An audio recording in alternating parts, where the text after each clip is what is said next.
Donc j'ai fait la chasse au mot permafrost dans ma présentation. J'espère que j'ai réussi à nettoyer tout ça. Donc j'ai parlé des pergélisols et leur rôle dans le climat global. Et les organisateurs m'ont demandé de quand même passer une bonne dizaine de minutes pour faire une introduction sur le permafrost, parce que c'est... Pardon, sur le pergélisol, parce que... Il y en a un qui est déjà échappé, donc laisse tomber. Parce que ce n'est pas la spécialité de tout le monde ici. Donc je vais refaire une partie de la présentation Permafrost 101 qu'on a vue il y a quelques jours. Donc on parle de quoi? Les pergélisols, c'est des roches qui restent à une température inférieure à 0 degré pendant au moins 2 ans de suite. Donc ça, c'est la définition évidente. Les sols qui sont au-dessus d'un permafrost, ou les sols qui sont affectés par le permafrost, ça s'appelle les cryosols. Et il y a le concept de la couche active. Donc quand vous voyez les deux courbes de température, donc à droite la température d'été en rouge, et puis à gauche la température en hiver, la couche active, c'est celle qui dégèle en été. Voilà, vous avez le gradient de température qui est dû au flux géothermique, et entre les deux, le bloc qui est négatif, ça c'est le permafrost. Le thermokarst, ça, on en a parlé aussi, je rappelle, c'est l'affaissement de terrain manque un circonflexe, pardon, au tassement du sol consécutif à la fonte de la glace du permafrost. Donc ça crée des lacs typiquement dans des régions où le pergélisol se désintègre ou commence à dégeler. L'extension du permafrost, voilà. Je pensais avoir fait le nettoyage. Donc environ 16 millions de kilomètres carrés, ça dépend un peu de la façon dont on compte. Donc il y a ce qu'on appelle le continu, le discontinu, le sporadique, donc à des endroits où on est dans une face nord ou de la végétation un peu particulière, quelques endroits de permafrost alors que dans d'autres il n'y en a pas. Et puis il y a ce qu'on appelle le pergélisol fossile à très grande profondeur, donc qui sont d'origine très ancienne et qui sont plus en équilibre avec le climat d'aujourd'hui. Tout simplement parce que le réchauffement, depuis le dernier action glaciaire par exemple, met beaucoup de temps à pénétrer en profondeur, donc il reste des endroits gelés en profondeur qui ne seraient pas du pergélisol si le climat avait été comme aujourd'hui pendant tout le temps. Donc pour avoir une idée des épaisseurs de couches actives, il y a un réseau de mesures qui s'appelle CARM, Circumpolar Active Layer Measurements, et qu'on voit là en bas à gauche, donc des couches actives qui évidemment dans les climats les plus froids ne sont pas très épaisses et qui deviennent de plus en plus épaisses plus on avance dans des régions qui ne sont pas très froides. Donc ça peut varier de 0 par définition à plusieurs mètres très facilement. Donc ça c'était pour fixer les idées. Alors pourquoi s'y intéresser? Au niveau global, en tout cas, à la grande échelle, pourquoi s'y intéresser? Évidemment, le gel du sol, que ce soit dans la couche active ou tout simplement la présence de pergélisol en profondeur, et ça a un effet sur l'échange d'eau et d'énergie à la surface, parce que le sol, une fois qu'il est gelé, l'eau ne pénètre pas. Il y a des histoires d'échange d'énergie, d'énergie latente. Il faut de l'énergie pour faire fondre la glace, et puis quand on relâche de l'énergie quand la glace se forme en automne. Donc évidemment des effets directs sur les échanges d'énergie et d'eau à la surface. Et deuxièmement, il y a cette fameuse rétraction climat-carbone au pergélisol, du pergélisol, dont je vais parler un peu plus. Donc en gros, ce qui se passe de façon très simple, vous avez des plantes qui poussent dans ces régions-là, ou partout. Ces plantes, c'est de la biomasse qui tombe par terre en automne ou quand les plantes meurent. Ça fait du carbone organique dans le sol et ça peut être décomposé ou pas. Quand le sol est gelé ou quand le sol est très froid, il y a peu d'activité microbienne et cette matière organique va s'accumuler dans le sol ou peut s'accumuler dans le sol. Et c'est ce qui se passe dans des régions de pergélisol. Donc je vais insister un peu plus là sur le carbone dans le permafrost. Comme j'ai dit, il y a un ralentissement ou même un arrêt de l'activité microbienne dans le sol quand les températures sont inférieures à 0, significativement inférieures à 0. Et on peut donc enfermer de la matière organique dans les pergélisols. Tout simplement, si vous avez, par exemple, dans les régions qu'on appelle les Yédomas, du loess, enfin de la matière éolienne qui arrive par le vent, donc vous créez du nouveau sol. Et donc, il y a de la matière organique qui est déjà dans le sol, qui se trouve de plus en plus profondément enfouie. Et puis, au bout d'un moment, elle arrive en dessous de la limite de la couche active, et donc elle est enfermée dans le pergélisol. Il y a la cryoturbation, ce que vous voyez là en bas à droite, ces effets réguliers, saisonniers, du gel et dégel du sol, qui qui va malaxer essentiellement le sol, et qui peut enfouir de la matière organique dans les couches les plus profondes. Et puis vous pouvez tout simplement enfouir de la matière organique dans le pergélisol si vous avez un sol normal, pas gelé, et puis vous refroidissez le climat, et puis ça devient du permafrost. Donc vous avez de la matière organique très ancienne, parfois dans ces régions de pergélisol, de 100 000 ou même plus d'années. Évidemment, les cartes de distribution de la matière organique ou du carbone organique dans les pergélisols sont difficiles à établir. Là, il y en a une qui nous indique, celle qui fait référence actuellement, qui nous indique qu'il y a à peu près 1600 pétagrammes de carbone dans les différents types de pergélisols et dans les différents types de réservoirs dans le pergélisol. C'est à peu près 2 fois ce qu'on a comme carbone dans l'atmosphère, pour fixer les idées. Donc on a les sols normaux, on mesure jusqu'à 3 mètres, de l'ordre de 1000 pétagrammes. Les Yédomas, c'est les régions de l'os, particulièrement, que j'ai mentionné tout à l'heure, où il y a beaucoup de carbone très ancien.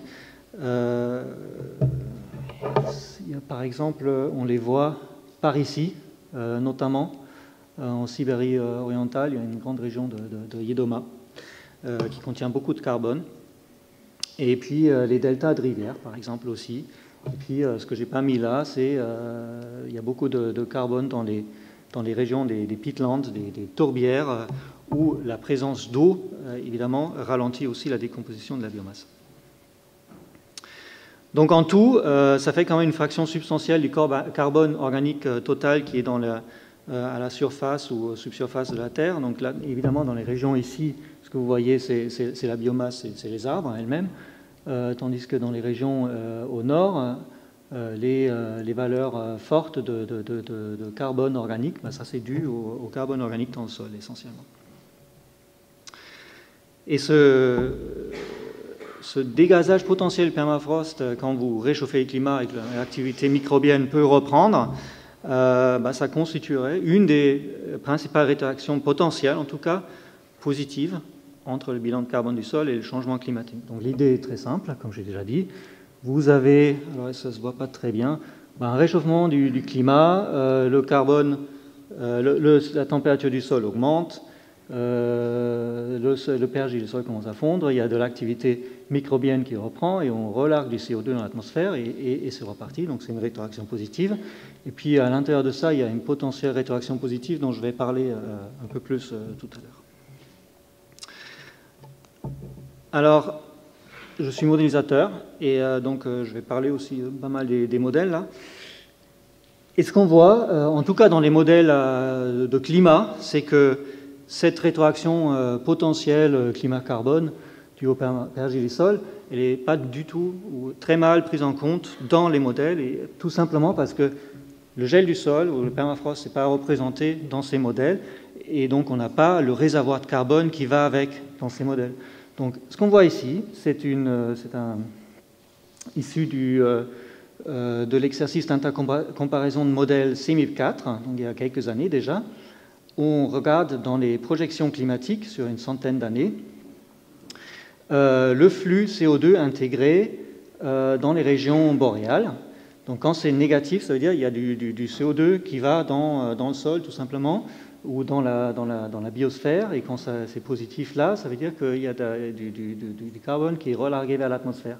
Et la plupart de ces modèles couplés de type de la classe qu'on appelle typiquement classe GIEC, enfin des modèles couplés de circulation générale, montrent ou simulent plutôt de l'enfouissement de carbone dans ces hautes latitudes, tout simplement parce qu'ils simulent bien une activité plus forte de la végétation.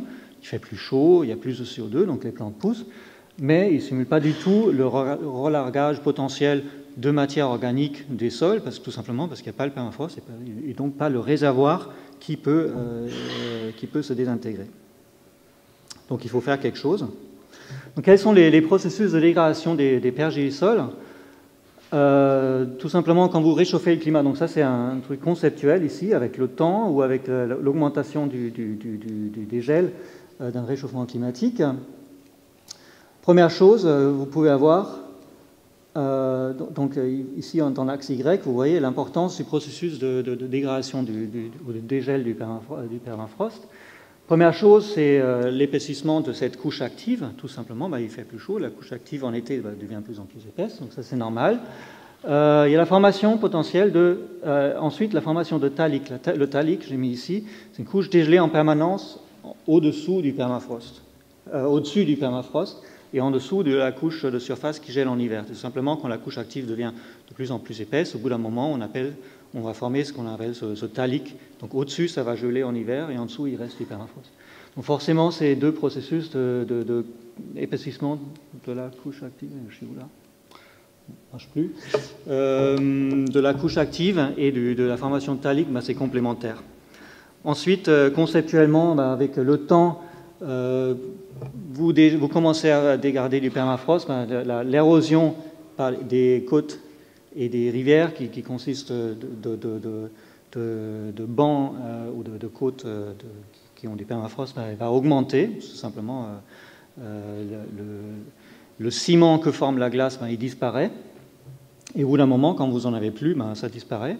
Et puis, tout en bas, vous avez une conceptualisation du développement du thermokarst. Le premier pic correspondrait à l'affaissement de pergélisol qui s'est formé au petit âge de glace il y a quelques centaines d'années. Et puis, le deuxième pic à l'affaissement de glace de permafrost plus ancienne. Mais évidemment, c'est très conceptuel. Donc, quand on a cette rétroaction positive potentielle sur le changement climatique, on va regarder comment ça s'est passé, par exemple, dans le passé. Et on trouve des messages différents. Par exemple, on peut dire on trouve aujourd'hui de la glace dans des régions de permafrost discontinu qui est très vieille. Et donc, on peut imaginer que lors de périodes climatiques comme les miens, où le climat a été quand même relativement plus chaud dans ces régions, très probablement, ça aurait dû se désintégrer. Or, on trouve de la glace qui a 700 000 ans dans des régions qui ne sont pas très loin de la limite du permafrost d'aujourd'hui. Donc, il y a visiblement de la glace récalcitrante, si on veut l'appeler comme ça. Par contre, là, c'est une image qu'on a déjà vue de un article récent, merci, un article récent qui a été publié sur la formation de spéléothèmes dans des grottes en Sibérie, où on voit que dans certaines périodes interglaciaires, relativement, enfin pas très anciennes, notamment au stade 11, 400 000 ans, il y avait une création massive de spéléothèmes et donc signe de disparition du pergélisol dans ces régions qui sont aujourd'hui extrêmement froides. Donc là, on a l'impression que quand même le permafrost il disparaît bien quand il fait chaud, ce qui paraît assez logique. Alors, d'autres indications semblent dire que quand on réfléchit, par exemple, à l'Émien, on avait vu que plusieurs travaux semblent indiquer que le climat était quand même beaucoup plus chaud en été à l'Émien, donc il y a à peu près 120 000 ans dans les hautes latitudes nord. Et s'il y avait vraiment une rétroaction très très forte, positive, entre le carbone du permafrost et le climat, on pourrait imaginer qu'à Limien, on aurait dû voir un pic de CO2 dû au dégazage de pergélisol. Alors, je ne trouve plus le CO2 entre aujourd'hui, enfin, le pré-industriel et Limien, c'est pas très, très différent, donc on ne voit pas de signe là-dedans. Il y a d'autres travaux, comme par exemple sur le Éocène, Paléocène, la limite Éocène-Paléocène, où il y avait un maximum de température, il y a 50 millions d'années à peu près, où des gens suggèrent que c'était, basé sur la modélisation d'ailleurs, que ça pourrait être dû à un dégazage massif de permafrost. Donc, c'est pas clair. En tout cas, pour le dernier maximum glaciaire, des travaux de modélisation et d'analyse isotopique essentiellement semblent indiquer que c'est pas forcément incompatible qu'il y ait eu un dégazage massif très très fort de sol, du pergélisol, à l'issue, à la fin du dernier maximum glaciaire, qui a fortement contribué à l'augmentation du CO2 depuis. Et avec un réservoir qui était estimé à 2300 pétagrammes de carbone à l'époque dans les pergélisols, alors qu'aujourd'hui on a 1600. Voilà. Donc on va regarder ce que disent les observations d'aujourd'hui là-dessus. Donc il y a par exemple des expériences de réchauffement artificiel du sol. Et on réchauffe le sol et puis on regarde ce qui se passe. Est-ce que le permafrost dégaze massivement? Là, il y a un article récent qui semble, où les gens ont fait ça à Tulik, en Alaska.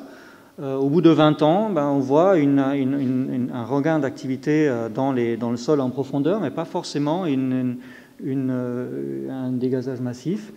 On va voir une présentation tout à l'heure là-dessus, on en saura un peu plus. Mais ce n'est pas forcément très évident. D'autres travaux d'observation à long terme sur des régions, sur des endroits où on a un peu de dégel du permafrost, un peu plus, et encore plus un dégel de permafrost qui est déjà plus avancé en fonction de l'endroit où on regarde, semble indiquer quand même que dans les régions où le permafrost commence à vraiment dégèle depuis très longtemps, la quantité de carbone est devenue beaucoup plus faible. Donc ça c'est des travaux qui semblent indiquer quand même qu'il y a une rétroaction possible et effective dans ces régions. Voilà, donc tout ça dit plutôt que c'est difficile à dire. En tout cas, il y a eu un expert assessment, une espèce de sondage entre des gens qui prétendent savoir des choses sur le permafrost, des scientifiques, publié, qui va être très bientôt publié dans Climatic Change, et qui fait qu'évidemment, comme j'ai montré ici, apparaître des grosses incertitudes aussi parmi les gens qui normalement sont censés savoir, notamment en ce qui concerne la question qui est aussi importante, c'est est-ce que ça va être émis sous forme de CO2 ou de méthane? Parce que ça dépend évidemment beaucoup de l'hydrologie en surface. Je vais arriver maintenant sur une partie sur les modèles globaux. Comment c'est représenté dans les modèles globaux? Typiquement, on a un certain nombre de couches dans le sol de ces hautes latitudes. Et la plupart des modèles ne vont pas très loin, jusqu'à peut-être plusieurs mètres de profondeur, quelques-uns jusqu'à 40 mètres de profondeur. Et on simule dans ces modèles de climat tous les processus de bilan d'énergie. Et ce qui est important, donc on simule normalement que ce qui est de pergélisol près de la surface, pas à 600 mètres de profondeur comme on peut avoir en réalité. Quand on regarde ici, tout simplement en analysant dans la dernière couche du modèle, à quelques mètres de profondeur, est-ce que ça reste gelé ou pas sous les conditions climatiques actuelles, on voit entre les différents modèles quand même de fortes différences. Et les raisons principales, c'est que la neige n'est pas très bien représentée dans ces modèles de climat en ce qui concerne ses propriétés physiques, la conductivité par exemple, ou aussi tout simplement sa masse, sa quantité qui tombe, parce que les précipitations ne sont pas très bien représentées non plus dans les modèles. Et une autre raison qui a été identifiée, c'est que dans les régions de pergélisol, on a souvent une couche de matière organique, des mousses, etc., qui isole très bien, qui n'est pas représentée dans ces modèles et qui peut être une raison de cette grande dispersion. Donc évidemment, quand on regarde ce que donnent les modèles ensuite pour le changement climatique futur, eh ben, on retrouve, là c'est les modèles à l'origine, on retrouve pareil, évidemment, une grosse dispersion. Bon, là, la figure en bas, vous ne voyez rien, mais c'est pas grave. Non, mais c'est pas grave. De toute façon, je ne voulais pas la montrer. Mais, donc, je vais parler de ces deux processus que j'ai déjà mentionné tout à l'heure. On a fait une petite étude sur qu'est-ce que ça fait quand on modifie la conductivité de la neige dans un modèle de climat, et quand on prend surtout en compte le fait qu'il y a essentiellement deux types de neige. Quand on schématise vraiment beaucoup, la neige de toundra et de taïga, la neige de taïga qui n'est pas soumise au vent, au rayonnement très intense parce qu'elle est protégée, qui va être beaucoup moins métamorphosée, donc beaucoup plus comme une neige fraîche et donc isolée bien, alors que la neige de toundra qui est soumise au vent, qui se tasse beaucoup plus, qui a une conductivité plus élevée. Quand on remplace une neige uniforme dans un modèle de climat par une neige qui prend en compte, qui dépend tout simplement du type de végétation, on voit des effets quand même assez importants sur les températures dans le sol qui sont simulés et des effets qui peuvent aller jusqu'à plusieurs degrés et même en hiver jusqu'à une dizaine de degrés à une profondeur pas très élevée. Donc évidemment on isole mieux, il fait plus chaud dans le sol. Pas très étonnant. Et puis là une étude de modélisation sur l'effet de l'isolation par cette couche organique à la surface. Et là c'est pareil, donc on a une conductivité qui est faible à la surface due à ces mousses, lichens, enfin mousses essentiellement comme vous voulez. Et évidemment, quand on a deux modélisations de la température en fonction de la profondeur et du mois de l'année, on voit qu'avec la prise en compte de cette couche organique, c'est très très différent en termes de température simulée et le réchauffement est beaucoup plus faible évidemment en été. Et ça peut permettre à garder du carbone dans le sol, évidemment. Donc, quand on a ces modèles qui disent un peu ce qu'ils veulent et qui sont pas très incertains, ce qu'on fait typiquement, c'est qu'on utilise je suis désolé, il y a un transparent en anglais. Il y a parfois de l'anglais au milieu, mais parce que évidemment j'ai fait du recyclage. On utilise des méthodes diagnostiques, par exemple pour le changement climatique futur. On n'utilise pas les températures telles qu'elles sortent des modèles, mais on utilise le changement climatique simulé entre aujourd'hui et une période future. Et puis on utilise on n'utilise pas les températures du sol simulées par les modèles eux-mêmes, mais on utilise des méthodes diagnostiques, par exemple le Surface Frost Index, qui calcule la présence, ou qui diagnostique la présence ou absence de pergélisol en fonction des températures mensuelles et des températures à la surface et de l'épaisseur de la neige. Et comme ça, on arrive à avoir des choses un peu plus cohérentes. La dispersion ici, c'est pour les différents scénarios du GIEC, donc RCP 2.6, le scénario le plus optimiste, si vous voulez, et le 8.5, qui est le réchauffement le plus fort qu'on a pris comme scénario. Voilà, donc là, évidemment, pour le présent, on obtient l'extension du permafrost essentiellement du présent avec une légère décrue du réchauffement récent. Et avec ces méthodes diagnostiques, comme j'ai déjà dit, on réduit quand même substantiellement la dispersion entre les modèles. Donc ça, c'est l'extension du permafrost sur 200 ans avec ces méthodes diagnostiques par rapport à celles qui sortiraient directement des modèles. Mais bon, ce n'est pas très satisfaisant quand même tout ça. Donc, je vais parler un peu plus sur ces modèles de permafrost et carbone, parce qu'il y a quand même des gens qui simulent pas seulement la présence ou absence de gel du sol, mais qui essayent quand même de s'attaquer à ce problème de rétroaction potentielle. Les processus que j'ai mentionnés tout à l'heure, donc il y a quelques modèles, il y a des simplifications, des incertitudes évidemment. On voit ici la quantité de carbone qui est simulée par ces modèles, par un modèle simple, orchidée en l'occurrence, quand on ne prend pas en compte des processus spécifiquement adaptés aux hautes latitudes. Donc on regarde ici cette courbe extérieure, le carbone diminue avec la profondeur. Quand on prend en compte l'isolation par cette couche de mousse, on a un peu plus de carbone. Quand on prend en compte la cryoturbation, donc cet effet de malaxage du sol qui fait enfouir de la matière organique dans le sol, ben on arrive à mettre de la matière organique en profondeur, donc en dessous de cette couche active. Et quand on prend en compte les deux, ben on a un peu plus de carbone à la surface et en profondeur dans ce genre de modèle. Donc il faut prendre en compte certains processus spécifiques aux hautes latitudes. C'est ça le message de ce transparent. Et avec ça, quand on travaille dessus, ben on peut s'aventurer à faire des projections de l'amplitude de cette rétroaction climatique permafrost-carbone.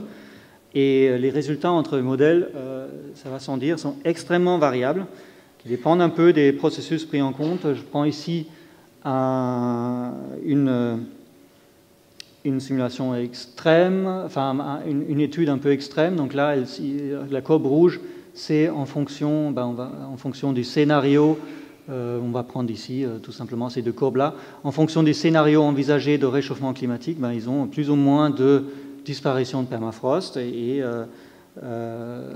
ça c'est le carbone dans ce permafrost qui est simulé, qui diminue évidemment très fortement. Donc cette étude est un peu extrême parce que évidemment, quand on simule donc la diminution du carbone, de cette matière organique dans le permafrost, on peut la transformer en une rétroaction positive, en une rétroaction sur le climat et calculer qu'est-ce que ça fait comme réchauffement en plus à l'horizon de 100 ans. Donc il y a des barres d'incertitude là-dessus, issues de cette simulation. Mais quand on regarde, par exemple, pour le réchauffement, pour le scénario 8.5 qui est très fort, ça ferait 0,5 degrés en plus. Pour le scénario 2.6, qui est normalement un scénario de réchauffement de l'ordre de 2 degrés à peu près à l'horizon de 100 ans, ça fait 0,4 degrés en plus avec des barres d'incertitude énormes. Donc, entre les différentes études, on trouve quand même un réchauffement supplémentaire dû à cette rétroaction positive entre 0 et 25% du réchauffement qu'on aurait sans cette rétroaction positive. Autrement dit, les incertitudes sont très grandes.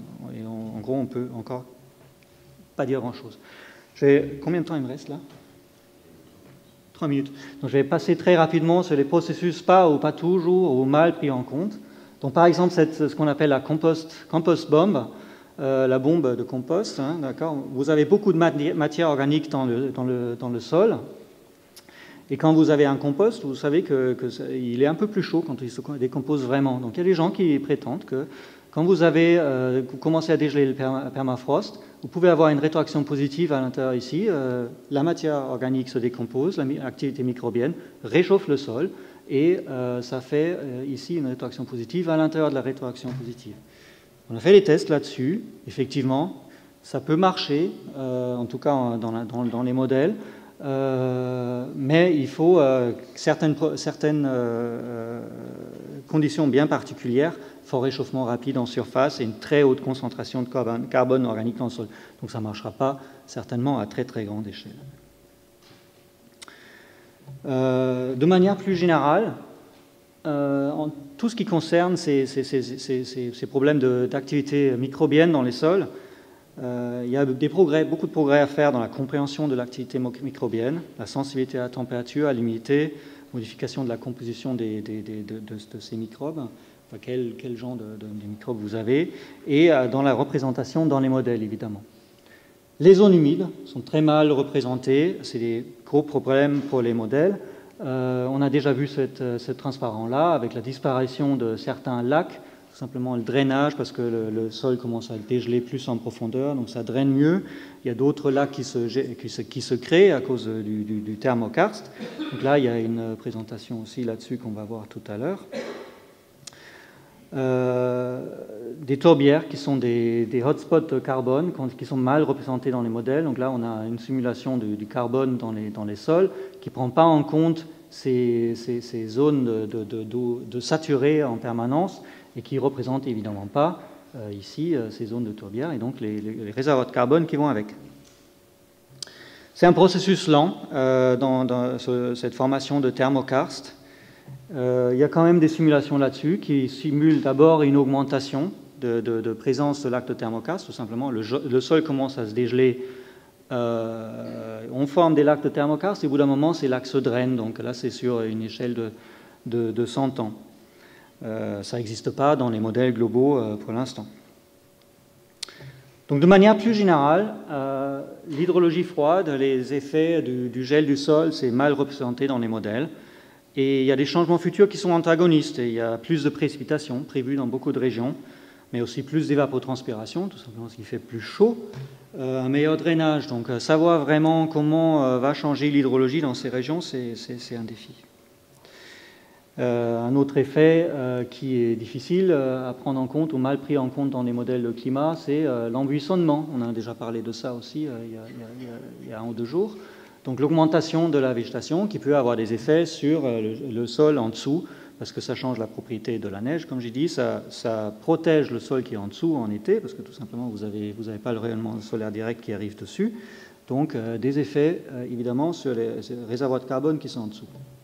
Et dernière question que je voulais dire, la limitation d'azote, qui n'est pas très mal pris en compte dans ce genre de modèle, parce que ça limite pas seulement la productivité des plantes, mais aussi l'activité microbienne dans le sol. L'activité microbienne dans le sol, elle peut être limitée par une absence d'azote, et ça pourrait stabiliser le réservoir de carbone, ou au moins fortement ralentir la décomposition. D'accord ? Donc il y a une dynamique dans cette dégradation potentielle du réservoir de carbone qui est extrêmement compliquée entre le fait que les plantes vont devenir plus productives, qu'on va donc mettre plus d'activité, plus de matière organique dans le sol, et le sol qui va éventuellement commencer à se réchauffer et favoriser la décomposition de la matière organique. Donc il y a une dynamique qui peut être transitoire avec d'abord du carbone qu'on va mettre dans le sol et ensuite seulement relâché. Tout ça, évidemment, pourrait être ralenti par l'absence d'azote. Donc là, on voit par exemple une expérience de réchauffement, il me semble, du sol avec et sans addition d'azote. Et on voit que dans les zones où on n'a pas... des zones où on a augmenté le CO2, au bout d'un moment, on voyait une limitation d'azote dans des zones on a augmenté le CO2 dans des régions. Donc en résumé, c'est une rétroaction potentiellement importante avec une dynamique complexe. Le réchauffement global supplémentaire simulé, c'est entre 0 et 25% du réchauffement qu'on simule sans cette rétroaction. Les observations et rétro-observations ne permettent pas vraiment de trancher sur l'importance potentielle à l'échelle de la centaine ou de 200 ans de ce processus. Il y a beaucoup d'incertitudes sur l'hydrologie, l'activité microbienne, la quantité, la qualité et la localisation de la matière organique et la limitation d'azote. Toute cette question, ça touche quand même à plusieurs disciplines, microbiologie, écologie, hydrologie, géomorphologie, climatologie, donc c'est interdisciplinaire, si vous voulez. Et les processus, je crois que je vous ai convaincu, sont souvent mal représentés dans les modèles de grande échelle. Voilà, merci.